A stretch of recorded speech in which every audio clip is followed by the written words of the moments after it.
YouTube channel PYQ Hub.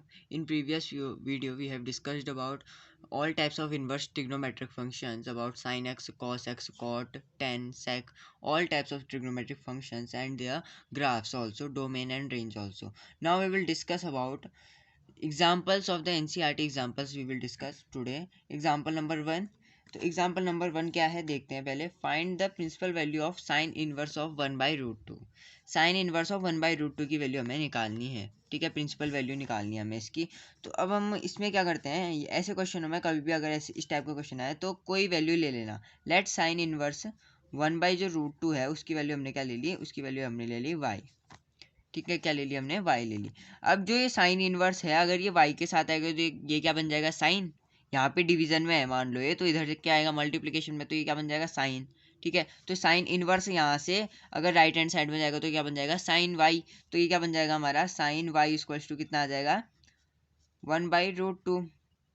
Sign Y कितना आ जाएगा, 1/√2. अब आपको अगर पता है कि साइन इनवर्स की जो डोमेन होता है, ठीक है, साइन इनवर्स का जो रेंज होती है, सॉरी रेंज कितनी होती है इसकी, -π/2 से लेके विद क्लोज्ड इंटरवल -π/2 से लेके π/2 तक होती है इसकी रेंज. ठीक है, -π/2 π/2 क्या होती है इसकी रेंज होती है. तो -π/2 और π/2 अगर इसकी रेंज है तो इसमें ये जो y की वैल्यू आएगी, इसकी वैल्यू कितनी आनी चाहिए, इस रेंज के अंदर आनी चाहिए. तो अगर हम यहाँ से देखें तो साइन y की वैल्यू 1/√2 कहाँ पे होती है, साइन y की वैल्यू 1/√2 होती है तुम्हारी π/4 पे. ठीक है, π/4 पे 1/√2 होती है, इक्वल्स टू 1/√2 यहाँ पे होती है. ठीक है, तो π/4 पे 1/√2 होती है. तो यहाँ से हम सीधे निकालेंगे, अगर अब इस साइन को इधर भेज दो, ये वाले साइन को इधर भेजोगे तो ये क्या बन जाएगा, साइन इनवर्स ऑफ 1/√2 की वैल्यू, प्रिंसिपल वैल्यू कितनी आ जाएगी, ये साइन इधर आ गया तो यहाँ पे अब साइन था सिर्फ, अब इस साइड आएगा तो ये क्या बन जाएगा, साइन इनवर्स बन जाएगा. तो साइन इनवर्स ऑफ 1/√2 की वैल्यू यहाँ से कितनी आ गई, π/4. ध्यान से दोबारा से देख लेते हैं, साइन इनवर्स 1/√2 की वैल्यू y है. ठीक है, फिर हमने ये साइन इनवर्स को इधर भेज दिया राइट हैंड साइड में, तो ये क्या बन गया, साइन y बन गया इक्वल्स टू 1/√2.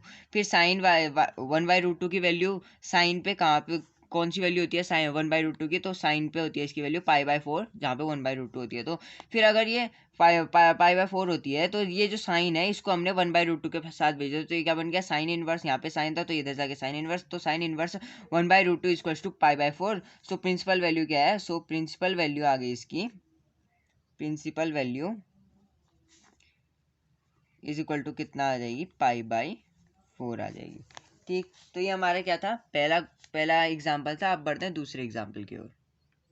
नंबर 2 की तरफ बढ़ते हैं. एग्जाम्पल नंबर 2 बहुत आसान सा क्वेश्चन है. Find the principal value of cot inverse of minus of 1/√3. Cot inverse of -1/√3 एक फॉर्मूला बता देता हूँ पहले ही मैं आपको. इससे पहले ये क्या होता है फॉर्मूला हमारा, कॉट इनवर्स ऑफ अगर कुछ भी हो, माइनस ऑफ एक्स ले लेते हैं, इसके अंदर कोई भी एंगल हो तो उसकी वैल्यू क्या होती है, pi minus cot inverse x के बराबर. ठीक, ऐसे ही हमारी कॉस की भी होती है, साइन की भी होती है. जब वैसे वाले क्वेश्चंस आएंगे, वैसे हम अगले जो टॉपिक है हमारा वो इसी से रिलेटेड है, प्रॉपर्टी से रिलेटेड, तो उसमें पढ़ेंगे हम. वैसे आपकी नॉलेज के लिए ये मैंने बता दी, इस क्वेश्चन में यूज़ होगी. ठीक है, तो इस क्वेश्चन में यूज़ कैसे होगी, हमने पिछले क्वेश्चन में क्या माना था, लेट कॉट इनवर्स -1/√3 को हम क्या मान लेते हैं, y मान लेते हैं. सपोज क्या मान लेते हैं, y मान लेते हैं. तो इसको अगर हमने y मान लिया तो कॉट इनवर्स ऑफ -1/√3 की मैंने यहाँ पे बताया था आपको, कॉट इनवर्स ऑफ -x की वैल्यू क्या है, pi minus cot inverse of x, यानी कि कॉट इनवर्स ऑफ -x ही समझो इसको अभी. तो इसकी क्या हो जाएगी, pi minus cot inverse of क्या आ जाएगा, पॉजिटिव आ जाएगा अंदर, 1/√3. ठीक, इज इक्वल्स टू क्या आ जाएगा, y. ठीक है, अब कॉट इनवर्स ऑफ 1/√3 आ गया. अब कॉट की वैल्यू 1/√3 कहाँ पे होती है, कॉट की वैल्यू 1/√3 कौन से एंगल पे होती है, कॉट की वैल्यू 1/√3 होती है हमारी π/3 एंगल पे. तो इसको हम क्या लिख सकते हैं, π/3 भी लिख सकते हैं. ठीक है, π/3 लिख सकते हैं इक्वल्स टू y. ठीक, तो यहाँ से क्या हो जाएगा, ये इसकी वैल्यू कितनी आ जाएगी, 3π माइनस π/3 आ जाएगी इज इक्वल टू y. तो ये कितना आ गया, 2π/√3 y की वैल्यू आ गई. यानी कि जो हमारा प्रिंसिपल वैल्यू होगी वो 2π/3 होगी. क्यों होगी, क्योंकि जो कॉट इनवर्स की जो रेंज होती है वो कहाँ से कहाँ तक होती है, कॉट इनवर्स x की जो रेंज होती है वो कहाँ से कहाँ तक होती है, वो होती है हमारी 0, π. ठीक है, कहाँ से कहाँ तक होती है, 0, इस क्या होती है, रेंज होती है। तभी अब इसका आंसर क्या आ गया, 2π/3। और 2π/3 प्रिंसिपल वैल्यू इसलिए है क्योंकि इसके बीच में वो लाई करता है। ठीक है, तो कॉट इनवर्स एक्स का हमारा क्या आ गया, 0, इसकी क्या होती है, रेंज होती है। तो यहाँ पर से y = 2π/3 क्या होगा इसकी जो वैल्यू प्रिंसिपल वैल्यू होगी वो क्या होगी, y = 2π/3। तो ये था हमारा एग्जाम्पल नंबर 2। अब बढ़ते हैं एक्सरसाइज 1.1 की 2.1 की तरफ। स्टार्ट करते हैं एक्सरसाइज 2.1। ठीक है, 2.1 का पहला क्वेश्चन। ठीक है, तो 2.1 का पहला क्वेश्चन क्या है, साइन इनवर्स -1/2। ठीक है, -1/2 है, इसको हम ले सकते हैं y = साइन इनवर्स -1/2, ये भी लिख सकते हैं। अब एक मेथड ये भी हो सकती है इसको सॉल्व करने की, साइन इनवर्स -1/2 है ना, तो माइनस तो वैसा ही रहेगा, माइनस को वैसे नहीं, 1/2 कहाँ पे होती है वैल्यू, 1/2 साइन की वैल्यू होती कहाँ पे है, वो होती है साइन ऑफ π/6 में। तो इसको क्या लिखेंगे हम, साइन ऑफ π/6 में। कहाँ पे होती है, साइन ऑफ π/6 में। तो साइन ऑफ π/6 में होती है, तो इसको हम क्या लिखेंगे, माइनस ऑफ साइन π/6 है यहाँ पे, तो इसको लिख सकते हैं हम सीधे साइन इनवर्स। तो साइन इनवर्स ऑफ, अब माइनस ऑफ साइन π/6 है यहाँ पे, तो इसको ऐसे ही लिखो। ठीक है, इसको ऐसे ही लिख लेते हैं। तो ये क्या बन जाएगा हमारा, अगर अब हमें एक प्रॉपर्टी बताए कि साइन ऑफ -θ की वैल्यू क्या होती है, माइनस ऑफ साइन थीटा। ये प्रॉपर्टी होती है साइन ऑफ -θ की, माइनस ऑफ साइन थीटा होती है। तो यहाँ पे माइनस ऑफ साइन थीटा दिख रहा है हमें, तो इसको हम क्या लिख सकते हैं, साइन ऑफ -θ, यानी कि साइन ऑफ -π/6 भी लिख सकते हैं, ये लिख सकते हैं। ठीक है, तो साइन ऑफ -π/6 लिख सकते हैं। अब ये साइन इनवर्स को इधर भेज दो, ये जो साइन इनवर्स है इसको इधर भेज दो, ये क्या बन जाएगा, साइन क्या बन जाएगा, साइन y बन जाएगा। ये इधर भेज दिया हमने, तो ये इनवर्स हटके क्या बन जाएगा, ये साइन y बन जाएगा। साइन y की वैल्यू कितनी आएगी, साइन ऑफ -π/6 आएगी। तो साइन को कंपेयर करने के बाद हमारी वैल्यू क्या आ गई, y की वैल्यू कितनी आ गई, -π/6। ठीक है, y की वैल्यू -π/6 आ गई। तो हम यहाँ से कह सकते हैं प्रिंसिपल वैल्यू इसकी निकालनी थी, तो इसकी वैल्यू क्या आएगी, यहाँ से हमारी सिंपल आ जाएगी, वैल्यू कितनी आएगी, वैल्यू आएगी इसकी -π/6। ठीक, और इसके ध्यान से देखो, इसके डोमेन होता कहाँ से कहाँ तक है, रेंज होती कहाँ से कहाँ तक है इसकी, -π/2 से +π/2 तक होती है। ठीक है, -π/2 से +π/2 तक होती है। तो इसके अंदर लाई कर रहा है ये -π/2 और π/2 के बीच में तो लाई करेगा ही -π/6, क्योंकि -π/2 से बड़ा है, -π/2 से बड़ा है और π/2 से छोटा है। ठीक है, तो -π/6 से इनके बीच में लाई करेगा। तो हम कह सकते हैं ये एक प्रिंसिपल वैल्यू है। अब बढ़ते हैं क्वेश्चन नंबर 2 की ओर। देखते हैं क्वेश्चन नंबर 2 भी, हमें भी प्रिंसिपल वैल्यू ही फाइंड करनी है अभी भी हमें। तो प्रिंसिपल वैल्यू फाइंड करनी है, तो इसके लिए हम वही मेथड यूज़ करेंगे, y = हम क्या यूज़ करेंगे, y = हम यूज़ करेंगे यहाँ पे कॉस इनवर्स ऑफ √3/2, y की वैल्यू वही रहेगी कॉस इनवर्स। अब √3/2 कहाँ पे होती है वैल्यू, √3/2 जो होती है, √3/2 जो होती है वो वैल्यू कहाँ पे होती है, वो होती है हमारी, कहाँ पे होती है √3/2, तो cos 60 क्या होता है हमारा, cos 60 होता है हमारा 1/2, और cos 30 क्या होता है हमारा √3/2। ठीक है, तो cos 30 की वैल्यू होती है √3/2, यानी कि cos ऑफ π/6 कह सकते हैं।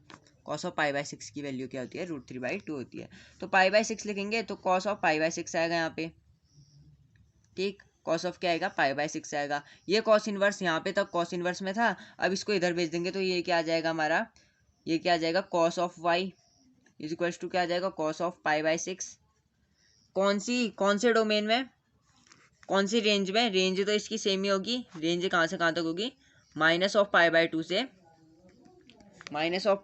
से कॉस की, कॉस इनवर्स की, सॉरी -π/2 से बोल रहा हूँ, 0 से कहाँ तक होगी, पाई के बीच में होती है इसकी रेंज कहाँ से कहाँ तक होती है, 0 से लेके पाई के बीच में होती है। तो ये तो -π/2 और π/2 कहाँ से किसकी रेंज होती है, -π/2 और π/2 होती है हमारी साइन की रेंज होती है। ठीक है, साइन इनवर्स की रेंज होती है। ये किसकी रेंज है, 0, पाई किसकी रेंज है, कॉस इनवर्स की होती है। तो यहाँ से हम देख सकते हैं कॉस कॉट गया, तो y की वैल्यू कितनी आ गई हमारी, π/6।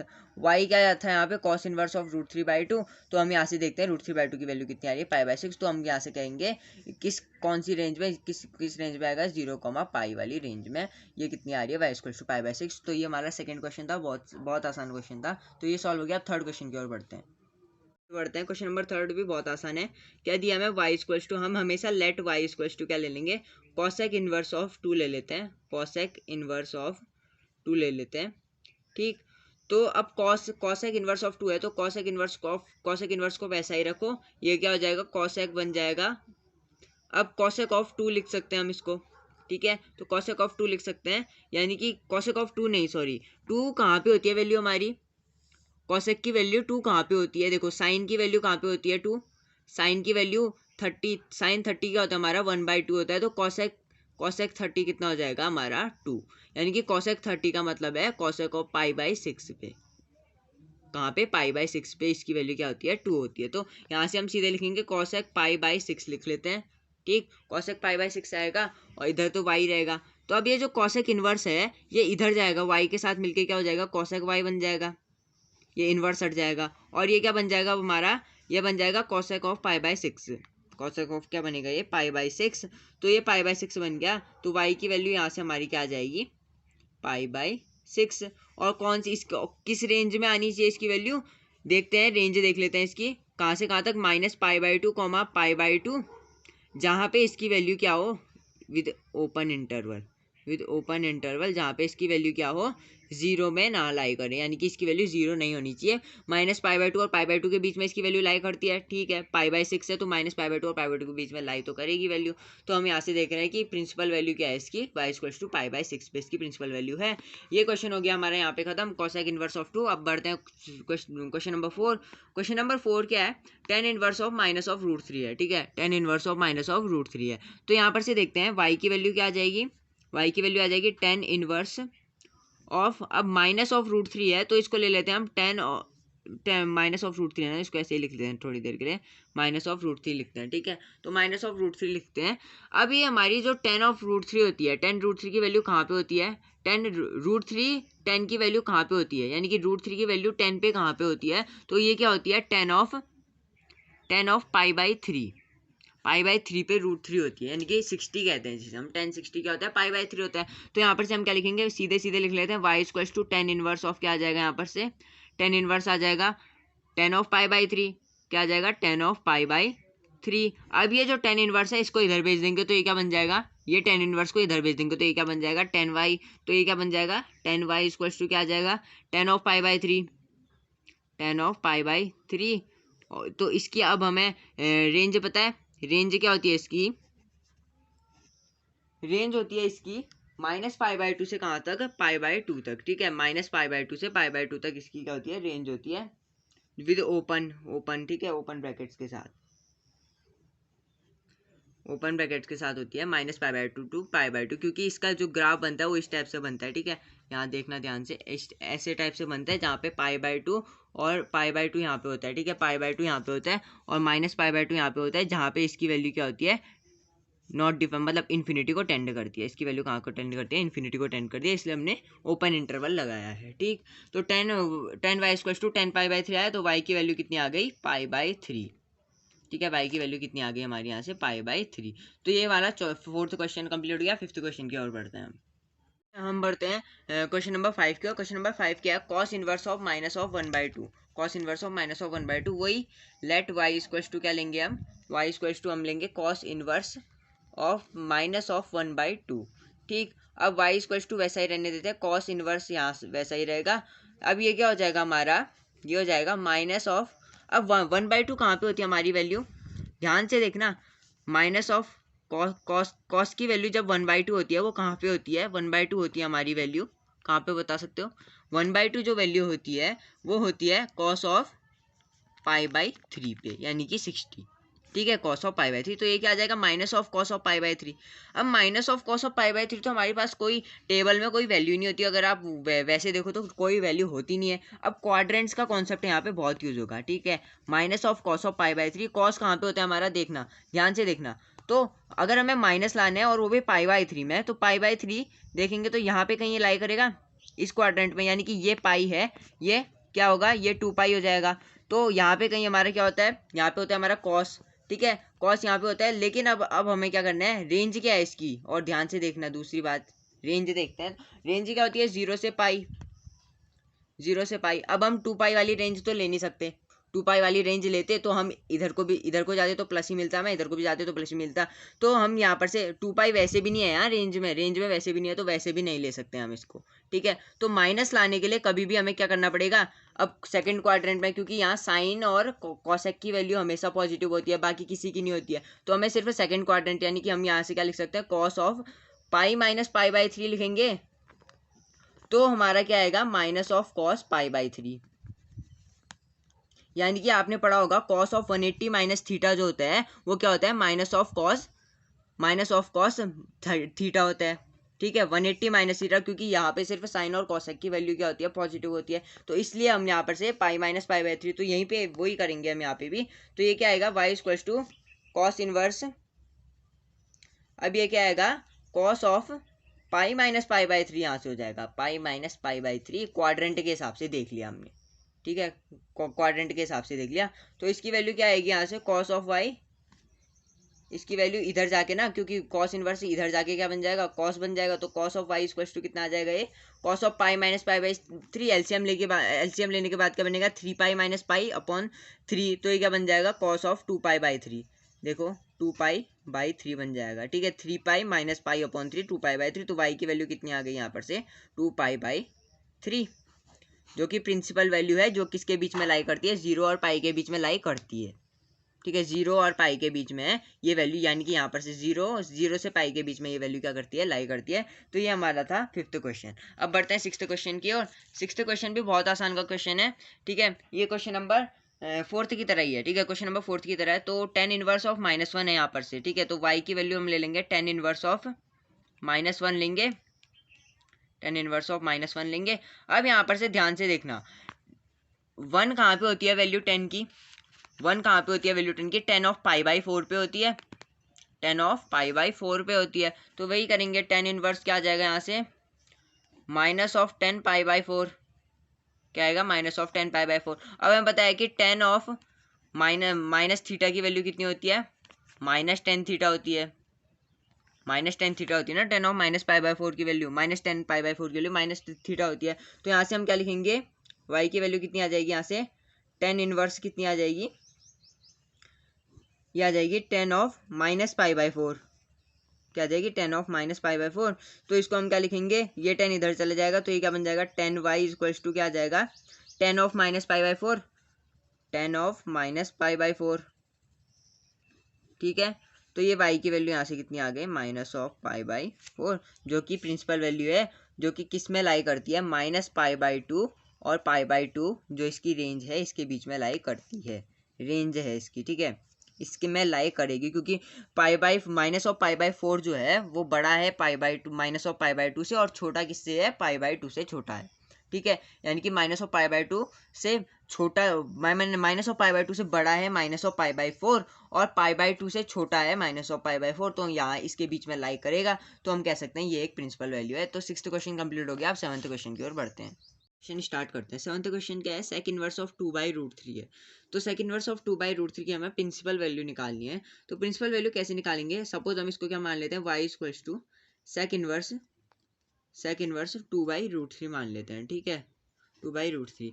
अब सेक की, रुको ध्यान से देखना, अब ध्यान से देखना, तो हम यहाँ से लिखेंगे y equals to sec inverse of sec. अब 2/√3 सेक की वैल्यू कहाँ पे होती है, 2/√3 सेक की वैल्यू कहाँ पे होती है, सेक की वैल्यू π/6 पे 2/√3 होती है, ठीक है, π/6 पे 2/√3 होती है। तो सेक ऑफ π/6 लिख लेते हैं सीधे। तो ये क्या बन जाएगा हमारा, y equals to sec inverse sec of π/6, ठीक। ये जो सेक इनवर्स है इसको इधर ले जाएंगे तो ये सेक बन जाएगा, तो sec y equals to sec of π/6। अब ध्यान देना, y की वैल्यू कितनी आ गई, π/6। अब देखना है हमें y की वैल्यू π/6, क्योंकि सेक इनवर्स की वैल्यू निकाली है हमने। तो सेक इनवर्स में हमारा डोमेन क्या होता है, सेक इनवर्स का हमारा डोमेन क्या होता है, डोमेन क्या होता है इसका, तो डोमेन देखें तो सेक इनवर्स का डोमेन होता है 0, पाई माइनस पाई बाई 2, ठीक है, क्या होता है 0 डोमेन, ठीक है, डोमेन क्या होगा इसका 0, पाई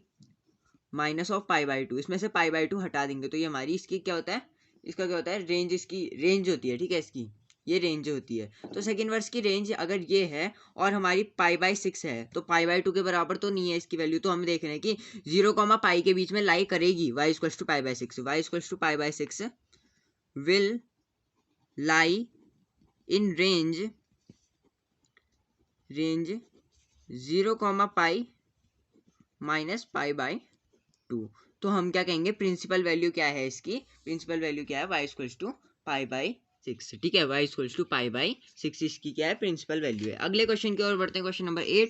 क्वेश्चन नंबर 8 क्या है, कॉट इनवर्स ऑफ √3। तो कॉट y मान लेते हैं, सपोज हम इसकी वैल्यू कॉट इनवर्स ऑफ √3 की वैल्यू क्या मानते हैं, हम y मान लेते हैं। ठीक, तो अब यहाँ से देखना ध्यान से, y कॉट इनवर्स को ऐसे ही लिखते हैं। अब कॉट की वैल्यू √3 कहाँ पे होती है, कॉट की वैल्यू √3 कहाँ पे होती है, कॉट की वैल्यू √3 होती है हमारी π/6 पे। कॉट की वैल्यू √3 कहाँ पे होती है हमारी π/6 पे। तो यहाँ से सीधे लिखेंगे कॉट ऑफ π/6 लिख सकते हैं हम इसको। ठीक है, कॉट ऑफ क्या लिख सकते हैं, π/6। तो y cot inverse of cot of π/6, cot of π/6 ये लिखेंगे। ठीक है, अब ये कॉट इनवर्स को इधर ले जाएंगे तो ये क्या आएगा, कॉट ऑफ y क्या आएगा, कॉट ऑफ π/6। ठीक है, cot of y cot of π/6, ये इनवर्स यहाँ जाके क्या हो गया, कॉट बन गया। तो यहाँ से क्या बन जाएगा हमारा, y की वैल्यू π/6, y की वैल्यू π/6 है। अब देखना है हमें कॉट इनवर्स का रेंज, कॉट इनवर्स की रेंज क्या होती है, कॉट इनवर्स की रेंज होती है 0, अब 0, पे लाई कर रहा है, नहीं कर रहे, कर रहा है। ठीक है, 0, पे तो लाई कर रहा है। सो हम कहेंगे, so y=π/6 lie in range 0, so principal value क्या हो गई, principal value of cot inverse of √3, cot inverse of √3 क्या होगी, कॉट इनवर्स ऑफ √3 होगी π/6। ठीक, और कौन सी रेंज में, 0, तो अब बढ़ते हैं क्वेश्चन नंबर 9 की और क्वेश्चन नंबर 8 खत्म हो गया। क्वेश्चन देखते हैं, 9th क्वेश्चन क्या है, cos inverse of -1/√2, cos inverse of -1/√2 है। तो देखो ध्यान से देखना है क्वेश्चन को, तो हम लिखते हैं y कॉस इनवर्स ऑफ -1/√2। ठीक, y की वैल्यू इस लेट y इतना। ठीक, अब ये लिखा हमने, तो अगर हम इसको कॉस इनवर्स, अब देखो 1/√2 वैल्यू कहाँ पे होती है कॉस की, 1/√2 वैल्यू होती है π/4 पे। कॉस ऑफ 1/√2 क्या होता है, कॉस ऑफ π/4 क्या होता है, 1/√2। ठीक है, कॉस ऑफ π/4 क्या होता है, 1/√2 होता है। तो ऐसे ही हम लिखेंगे यहाँ पे, अब माइनस साइन है तो माइनस ऑफ कॉस ऑफ π/4 आ जाएगा। ठीक है, माइनस ऑफ कॉस ऑफ π/4 आ जाएगा।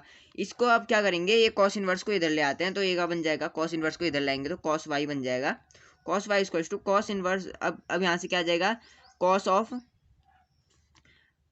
π-π/4, π-π/4। ये क्यों लिखा हमने, क्योंकि देखो क्वाड्रेंट का फॉर्मूला है बस इसमें। देखो कभी भी जो वैल्यू होती है माइनस कॉस कब आती है, माइनस ऑफ कॉस कब आती है वैल्यू, जब भी हमारा क्वाड्रेंट जो होता है वो सेकंड क्वाड्रेंट में हो। ठीक है, अब वो होता थर्ड में भी है, थर्ड में भी हो सकती है माइनस वैल्यू, लेकिन हमारी वो रेंज में नहीं आता है फिर। ठीक है, क्योंकि रेंज कॉस की जो होती है वो 0, होती है, 0, रेंज होती है कॉस की। हम चाहें तो इसको थर्ड क्वाड्रेंट में भी माइनस बोल सकते हैं, लेकिन हम रेंज में नहीं आएगा क्योंकि पाई यहीं तो है। तो हम क्या करेंगे, पाई माइनस करेंगे तो हमें क्या मिल जाएगा, माइनस कॉस। पाई माइनस करने पे हमें क्या मिल जाएगा, माइनस कॉस। क्यों मिलेगा, क्योंकि यहाँ पे हमारे जो साइन और कॉसेक होते हैं उनकी वैल्यू ही पॉजिटिव होती है, और यहाँ पे कॉस और सेक की वैल्यू पॉजिटिव होती है, इसलिए।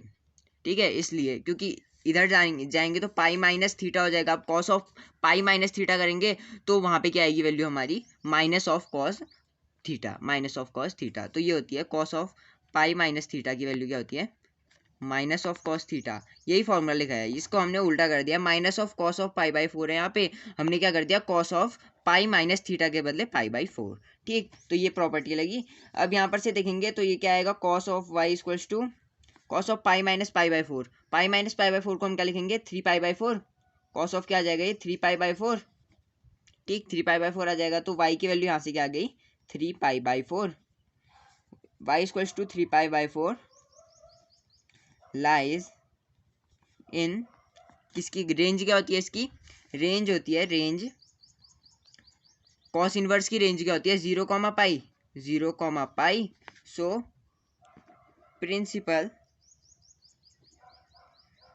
Value of cos inverse 1/√2 is कितनी होगी 3π/4। ठीक है, अब बढ़ते हैं हम, ये इतना क्वेश्चन, इतना ही था ये क्वेश्चन, बहुत छोटा क्वेश्चन था। 10th की ओर बढ़ते हैं। 10th क्वेश्चन क्या है, y equals to cos inverse of -√2 हमने ले लिया। ठीक है, हमें प्रिंसिपल वैल्यू किसकी निकालनी है, कॉस इनवर्स ऑफ √2 की, -√2 की हमें प्रिंसिपल वैल्यू माननी है। तो हमने क्या ले लिया, let y equals to cos inverse of -√2 ले लिया। ठीक, अब इसके बाद हमने क्या किया, y इक्वल्स टू ऐसे ही लिखते हैं, cos inverse, cosec inverse of, अब यहाँ पे क्या आएंगे हम, -(cosec√2) लिख सकते हैं हम इसे, -(cosec). अब रुक देखो, cosec ऑफ π/4 की वैल्यू कितनी होती है, √2। cosec ऑफ π/4 की वैल्यू होती है √2, तो यही वैल्यू यहाँ पे भी लग देंगे, cosec ऑफ π/4 आ जाएगा। ठीक है, अब ध्यान से देखना, cosec ऑफ -θ की वैल्यू क्या होती है, -(cosec θ).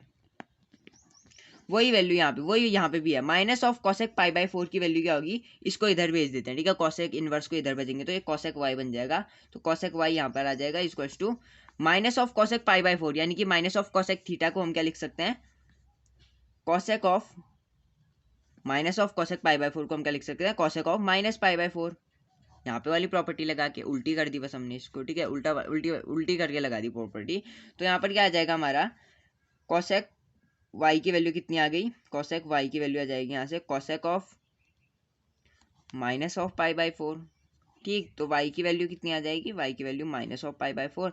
अब ध्यान से देखना, इसकी जो cosec की जो रेंज होती है, ठीक है, cosec इनवर्स की जो रेंज होती है वो क्या होती है, ये स्टेटमेंट भी लिख दिया आपके लिए, ये स्टेटमेंट आप लिख लीजिएगा, माइनस इसकी जो वैल्यू होगी वो रेंज की जो वैल्यू होती है वो -π/2, π/2 होती है, जिसमें 0 इंक्लूड नहीं करते हैं विद क्लोज्ड इंटरवल के साथ। ठीक है, क्लोज्ड इंटरवल होता है। और y की जो वैल्यू होती है वो -π/4 के है, तो हम देख रहे हैं कि -π/2 किसके बीच में, -π/2, π/2 यहाँ रेंज है, इसके बीच में ये लाई करेगा, -π/4 -π/2 से छोटा है और π/2 से π/2 से छोटा है और -π/2 से बड़ा है। तो यहाँ से देख रहे हैं हम कि -π/4 इसके बीच में लाई करेगा, रेंज में लाई करेगा। तो हम कह सकते हैं कि कॉसेक इनवर्स जो है वो क्या है, कॉसेक इनवर्स ऑफ -√2 की वैल्यू क्या है, principal value y equals to -π/4। ठीक है, अब बढ़ते हैं हम क्वेश्चन नंबर 11 की ओर।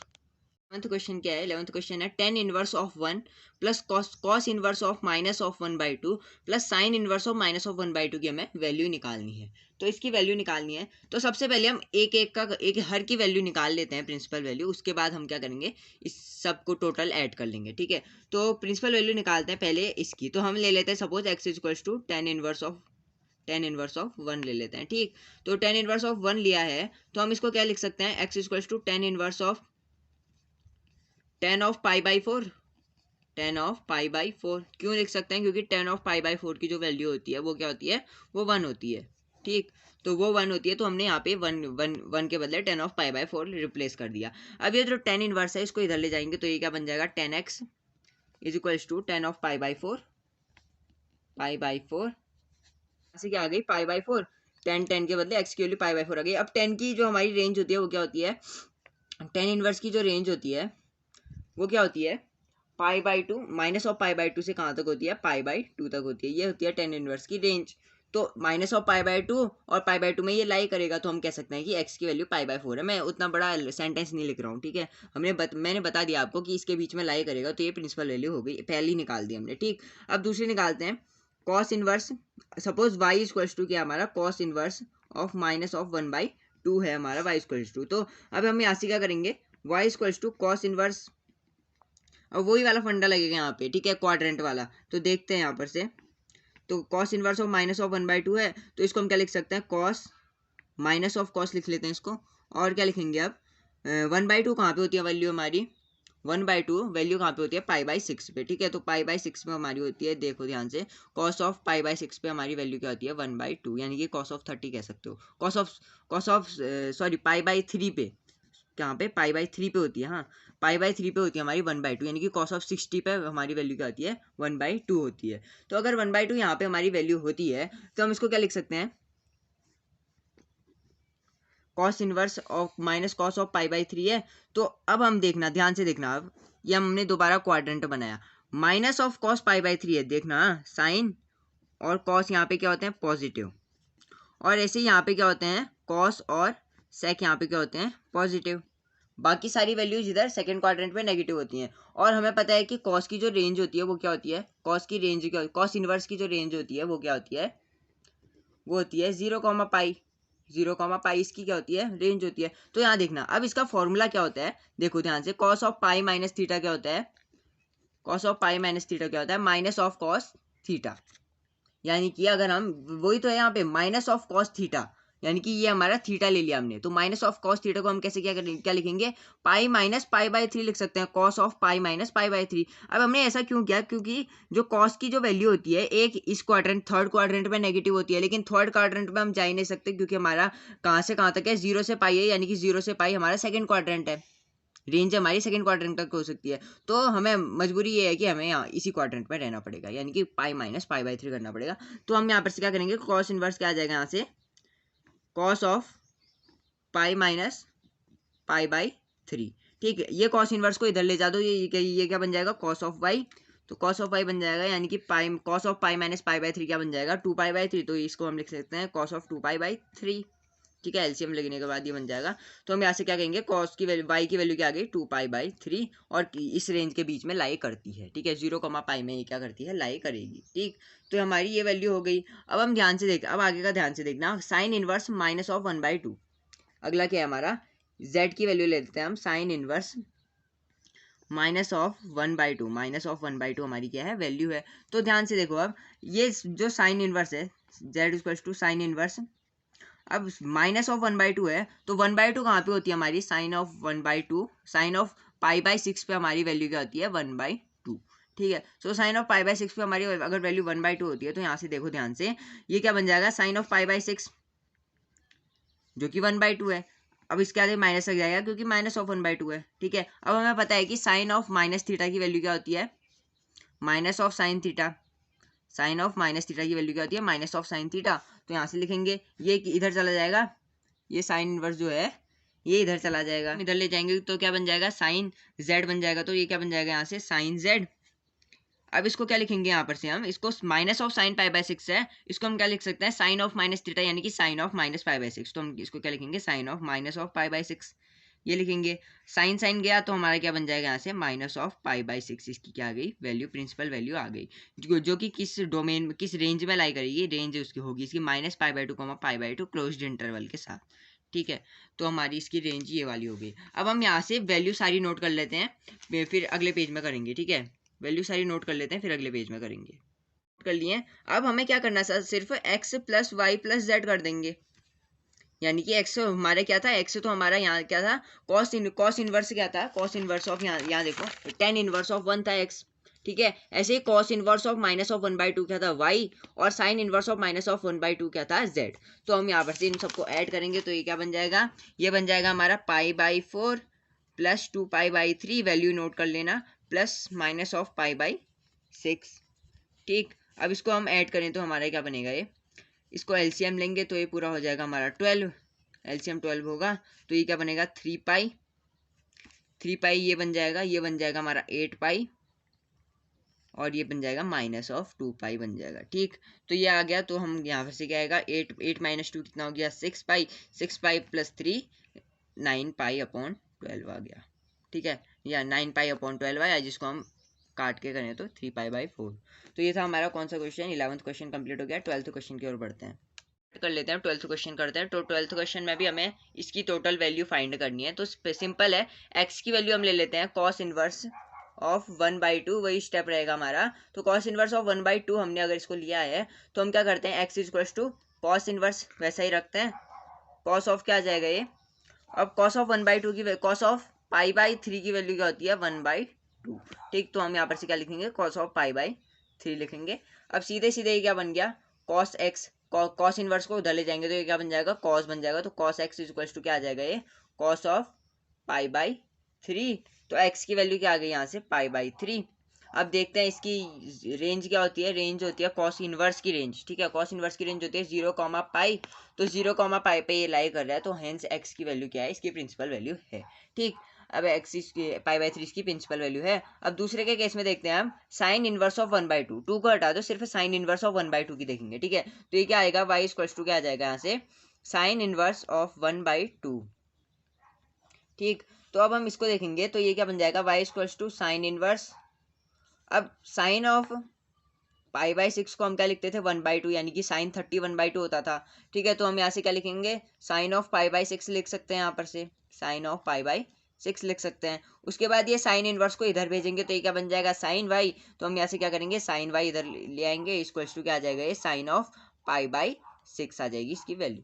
ठीक, sine y equals to sine of π/6। अब इतनी वैल्यू तो हमने निकाल दी। अब इसका क्या आएगा, y इक्वल्स टू क्या आ जाएगा यहाँ से, हेंस π/6 आ जाएगा। ठीक, अब हमें करना क्या है, ये हमने यहाँ पर देखो कॉस इनवर्स ऑफ 1/2 है, तो कॉस इनवर्स और 2 इंटू साइन इनवर्स, यानी कि हमें क्या करना है, 2y करना है, x प्लस क्या करना है हमें 2y। तो y की वैल्यू π/6 है, यानी कि साइन इनवर्स ऑफ 1/2 है, तो हमें क्या यहाँ पे क्या करना है, x प्लस 2 इंटू वाई।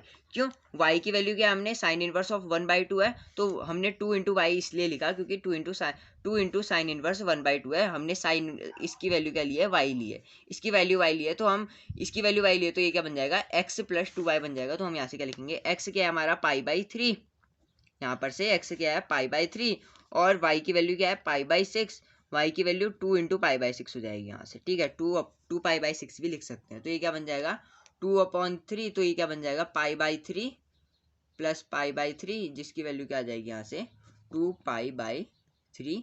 तो हमारा यहाँ पर से क्वेश्चन हो गया कंप्लीट। इतना ही था इसका सॉल्यूशन। बढ़ते हैं 13th क्वेश्चन की ओर, नंबर 13 की तरफ बढ़ते हैं। क्वेश्चन नंबर 13 बहुत ही आसान क्वेश्चन है, सिर्फ हमें अब देखो ध्यान से, इसने क्या दिया हमें, y is equals to sine inverse x, और पूछा है यहाँ पे इसके, अब ये इसने इनडायरेक्टली क्या पूछा है, यहाँ पे इनडायरेक्टली पूछा है कि इसने इसकी रेंज बताओ। तो हमें पूछा है कि y की वैल्यू कहाँ से कहाँ तक जाएगी। अब देखो रेंज क्या होती है इसकी, ये होती है इसकी y की वैल्यू 0 से लेके y की वैल्यू कहाँ तक है, पाई तक, ये तो हो नहीं सकता। ऐसे ही y की वैल्यू माइनस ऑफ π/2 से y की वैल्यू π/2, देखो ध्यान से इक्वल टू भी होना चाहिए, ग्रेटर देन इक्वल टू, क्योंकि हमें पता है कि रेंज जो होती है साइन इनवर्स x की जो रेंज होती है वो क्या होती है, minus of π/2 π/2 with closed interval, minus of π/2 π/2 with closed interval इसकी रेंज होती है। तो हमें ध्यान रखना पड़ेगा कि greater than equal to sine है, smaller than equal to sine आए यहाँ पे। ठीक है, तो यहाँ पे हम देख रहे हैं डी वाले ऑप्शन में तो इक्वल टू स्मॉलर देन तो है, लेकिन इक्वल टू साइन कहीं नहीं दिख रहा। ये तो हो ही नहीं सकता, 0, कभी होता ही नहीं है। ठीक है, 0, कभी उसका ना डोमेन हो सकता है ना रेंज हो सकता है। तो हम यहाँ से क्या लेंगे, कौन सा ऑप्शन सही हो गया, बी ऑप्शन। कैसे सही हुआ बी ऑप्शन हमारा, ये लेंगे y is less than equal to, less than equal to जब भी होगा हम क्या लगाएंगे, closed interval. Less than equal to जब भी होगा या इक्वल टू का जहाँ साइन आ गया वहाँ पे क्लोज्ड इंटरवल लग जाएगा, तो ये क्या हो जाएगा माइनस ऑफ π/2, और यहाँ पे भी वही है equal to less than equal to, ये क्या हो जाएगा ग्रेटर देन इक्वल टू, क्या हो जाएगा π/2। ठीक है, यानी कि इनके बीच में इसकी वैल्यू क्या करेगी, लाई करेगी। तो ये था हमारा 13th question. 13th question complete हो गया। अब क्या करते हैं हम 14th क्वेश्चन। 14th क्वेश्चन की ओर बढ़ते हैं। 14th क्वेश्चन क्या है, बहुत ही आसान क्वेश्चन है। tan inverse of √3 minus sec inverse of -2 की हमें वैल्यू निकालनी है। ठीक, तो इसकी वैल्यू निकालने के लिए दो पार्ट कर लेते हैं इसके, ताकि यहीं पे हम सारी वैल्यूज निकाल लें। तो इसका पहला क्या है, tan इनवर्स ऑफ √3, तो हम क्या मान लेते हैं, लेट x की वैल्यू हम क्या मान लेते हैं, tan इनवर्स ऑफ √3 हम इसकी वैल्यू मान लेते हैं। अब tan इनवर्स ऑफ √3 है तो हम इसको और क्या लिख सकते हैं, tan inverse of tan of क्या लिख सकते हैं, क्योंकि हमें पता है कि जो tan ऑफ √3 कहाँ पे होती है, tan ऑफ π/3 पे हमारी वैल्यू क्या होती है, √3 के बराबर होती है। तो हम यहाँ से क्या लिखेंगे, tan ऑफ π/3। ठीक है, tan ऑफ π/3 पे ये वैल्यू क्या होती है, √3 के बराबर होती है। तो tan इनवर्स को इधर ले आएंगे तो ये क्या बन जाएगा, tan x is equals to क्या हो जाएगा, tan ऑफ π/3 हो जाएगा। ठीक है, अब x की वैल्यू यहाँ से क्या आ गई फिर हमारी π/3। तो tan इनवर्स की जो रेंज होती है वो क्या होती है, tan इनवर्स की रेंज क्या होती है हमारी, रेंज होती है इसकी हमारी ओपन इंटरवल के साथ -π/2 π/2 इसकी रेंज होती है। तो हम यहाँ से क्या कह सकते हैं, x की वैल्यू π/3 है और -π/2 π/2 है, तो इसके बीच में ये लाई करेगा। ठीक, इसके बीच में ये लाई करेगा क्योंकि -π/2 से ये बड़ा है और π/2 से ये छोटा है। ऐसे ही अब हम सेक इनवर्स ऑफ -2 की वैल्यू निकालेंगे। ठीक है, तो हम उसको सपोज मान लेते हैं y की वैल्यू क्या है, सेक इनवर्स ऑफ -2।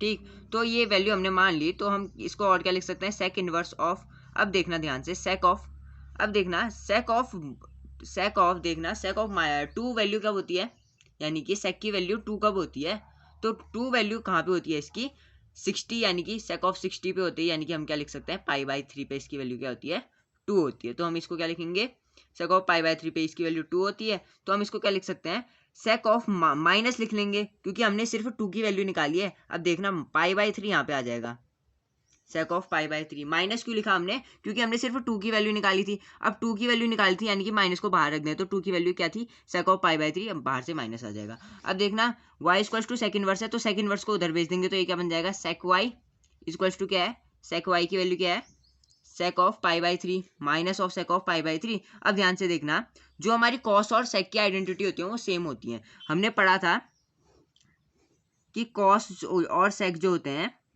वो यहाँ पे पॉजिटिव होते हैं, लेकिन यहाँ पे क्या हमारा सेक क्या है, नेगेटिव है। सेक क्या है, यहाँ पे नेगेटिव है। तो सेक नेगेटिव कहाँ पे हो सकता है, या तो थर्ड क्वाड्रेंट में हो सकता है या सेकंड क्वाड्रेंट पे हो सकता है। तो हम क्या देख रहे हैं, साइन यहाँ पे होता है और कॉसेक यहाँ पे होता है, कॉसेक यहाँ पे होता है, ठीक है। अब ध्यान से देखना, कॉस और सेक यहाँ पे है, तो हमें अब सेक की रेंज देखनी पड़ेगी। सेक की जो रेंज होती है, सेक इनवर्स की जो रेंज होती है, सेक इनवर्स की रेंज क्या होती है, ध्यान से देखना, सेक इनवर्स की रेंज होती है हमारी 0,पाई क्या होती है, सेक इनवर्स की रेंज माइनस पाई बाई 2, जिसमें पाई बाई 2 हमारे इंक्लूड नहीं होता है, ठीक है, विथ क्लोज्ड इंटरवल, जिसमें पाई बाई 2 इंक्लूड नहीं होता है। माइनस का मतलब ये है कि इसमें पाई बाई 2 इंक्लूड नहीं होता है, ठीक। तो हमारी रेंज होती है, अब ये क्या हो रहा है, 0,पाई पे लाई कर दिया, ये यहाँ तो हमारा क्या हो जा रहा है, यहाँ तो पाई से ज़्यादा हो जा रहा है, ठीक है। यहाँ तो क्या हो रहा है, हमारा पाई से ज़्यादा हो जा रहा है, तो हम यहाँ पे से कहेंगे यानी कि 270 यानी कि 3 पाई बाई 2 से कम और पाई से ज़्यादा। तो पाई से ज़्यादा तो हम ले नहीं सकते, क्योंकि हमारी लास्ट रेंज क्या है, पाई है। तो यहाँ से हम ऊपर ही ले सकते हैं, यानी कि इसको हम क्या लिखेंगे, सेक of pi minus pi by 3 लिखेंगे। ऐसा क्यों किया हमने, क्योंकि यहाँ पर हमारी आइडेंटिटी क्या होती है, sec of pi minus theta equals to minus of sec theta, minus of sec theta. तो यहाँ पे क्या था, माइनस ऑफ सेक थीटा, हमने क्या लिख दिया इसको, सेक ऑफ पाई माइनस थीटा, यानी कि पाई माइनस पाई बाई 3। तो सेक वाई की वैल्यू यहाँ से, सेक ऑफ वाई की वैल्यू कितनी हो गई, यहाँ से सेक ऑफ वाई की value 2 pi by 3, sake of 2 pi by 3, तो वाई की वैल्यू क्या आ गई यहाँ से, 2 पाई बाई 3। अब ध्यान से देखो ये वाली रेंज को, तो ये देखें सेकंड वर्स की रेंज 0,पाई है, सेकंड वर्स की रेंज क्या है, 0,पाई है, और 2 पाई बाई 3 उसमें लाई करता है। 2 पाई बाई 3 जो है वो इसमें लाई करेगा, 0,पाई, क्योंकि ये जो है 0 से छोटा है और पाई से बड़ा है, पाई से छोटा है और 0 से बड़ा है, ठीक है। तो 2 पाई बाई 3 हमारा ये इसका आंसर हो गया।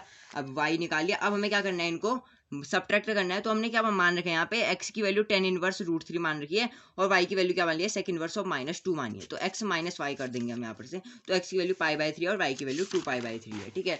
तो x की वैल्यू लिखेंगे हम यहाँ से, क्या आएगा, x की वैल्यू पाई बाई 3 है, और y की वैल्यू क्या है, y की वैल्यू क्या है, 2 पाई बाई 3 है। तो हम सीधे सीधे करेंगे, हमें क्या था, tan इनवर्स ऑफ √3 माइनस क्या बोला था उसने, सेक इनवर्स ऑफ -2 ये बोला था। तो इसको हमने क्या बोल रखा है, x और y बोल रखा है, तो हम सीधे सीधे कर देते हैं, पाई बाई 3 -2 पाई बाई 3, ठीक है। तो ये कितना आ जाएगा हमारा, माइनस ऑफ पाई बाई 3, क्योंकि हमने यहाँ पे देखा था ना, x की वैल्यू क्या है हमारी, x की वैल्यू है tan इनवर्स ऑफ √3, और y की वैल्यू क्या है, 2 पाई, y की वैल्यू है सेक इनवर्स ऑफ -2। तो हमारा आंसर क्या आ रहा है, pi minus of pi by 3, इनको सब्ट्रैक्ट करने के बाद। अब ऑप्शंस देखते हैं, माइनस ऑफ पाई बाई 3 कहाँ पे है, बी ऑप्शन, बी ऑप्शन हमारा क्या है, करेक्ट है, बी ऑप्शन करेक्ट है। तो यहाँ से हमारी ये वीडियो कंप्लीट होती है। तो अगर आपको वीडियो का एक्सप्लेनेशन अच्छा लगा तो लाइक और सब्सक्राइब कर देना चैनल को, और बेल आइकन प्रेस कर देना ताकि नोटिफिकेशन मिलते रहें। अब हम अगली जो वीडियो बनाएंगे वो क्या होगी, हमारी प्रॉपर्टीज़ पढ़ेंगे हम इनवर्स ट्रिग्नोमेट्रिक फंक्शन की। Thank you.